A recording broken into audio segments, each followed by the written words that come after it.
Hi, and welcome to How Do I Mark That? Facilitated by me, the author, Ray Appel.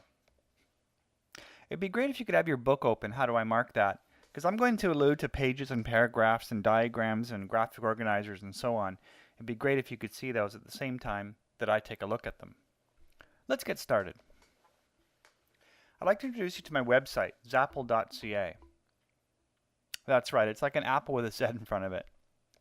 And the part you might like is free stuff, but I'll get to that in a few moments.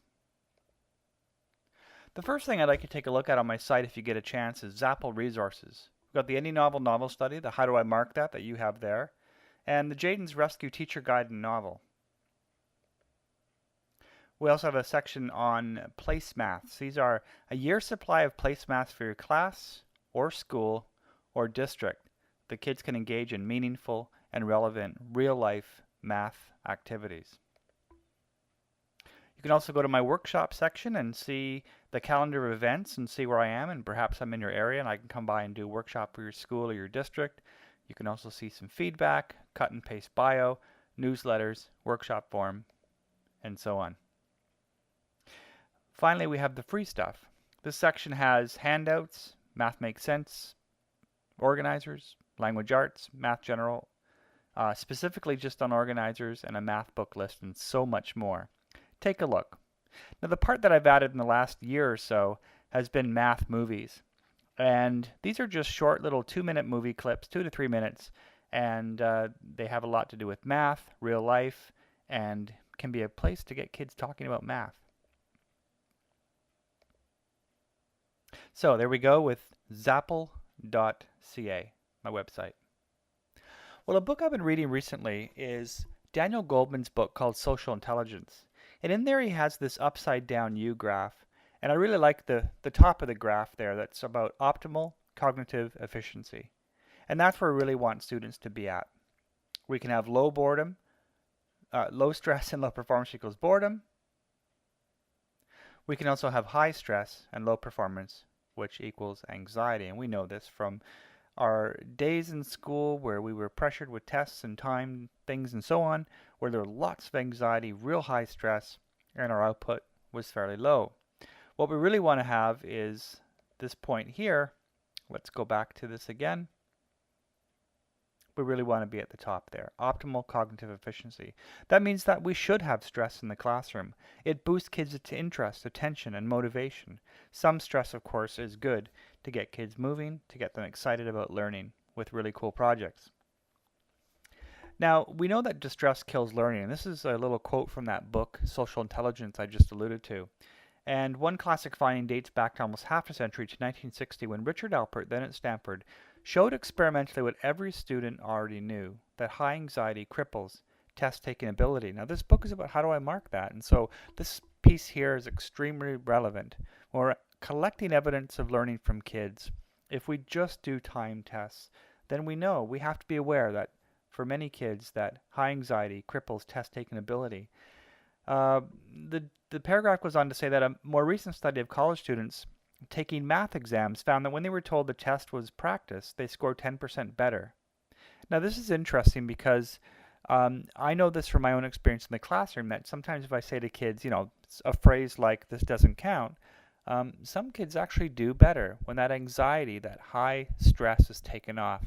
Again, we move towards the middle of the U, which is about optimal cognitive efficiency. Now, it's impossible really to take a look just at assessment. In fact, assessment itself can be broken down into 3 main areas: assessment, evaluation, and reporting. So we're going to kind of mix those up and just use the term assessment when we're doing this little presentation. But there are 3 main areas when we look at assessment, and that is assessment, curriculum, and instruction.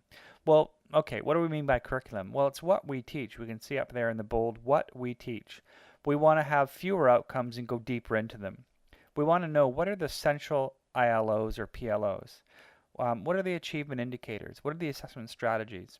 What about textbooks? What do they say about the outcomes and the curriculum? What is it? It's not the curriculum, of course, but it's a vehicle to get us through there. We also can take a look at instruction because, again, assessment can't really be devoid from instruction either. And so when we think about instruction, we think about best practices, instructional assessment, creating criteria and developing descriptors with students, providing feedback, and so on. What does that feedback look like in our class? How do we build that into our instruction? Again, it's not separate from assessment. And finally, with assessment, the question we ask is, how do we know when learning has occurred? And so with kids, we talk about assessment for learning, we think about formative and summative assessment, and so on. So if we take a look at those three bolded areas, we have what we teach, how we teach, and how we know when learning has occurred. Those are the three main things to keep in mind as we work through this. A great document from the WNCP is Rethinking Classroom Assessment with Purpose in Mind. And it's a fantastic document written by teachers and educators across Western Canada and the Northern Territories. And it really looks at three basic ideas here with assessment. Assessment for learning, assessment as learning, and assessment of learning. It really spells it out in a simple way with lots of examples and fantastic quotes and research. Now, I've really summarized this up into three sections here. So let's take a look at this. So really for me, well, for you, think about what assessment for learning means to you. So I'll give you a few seconds to think about that.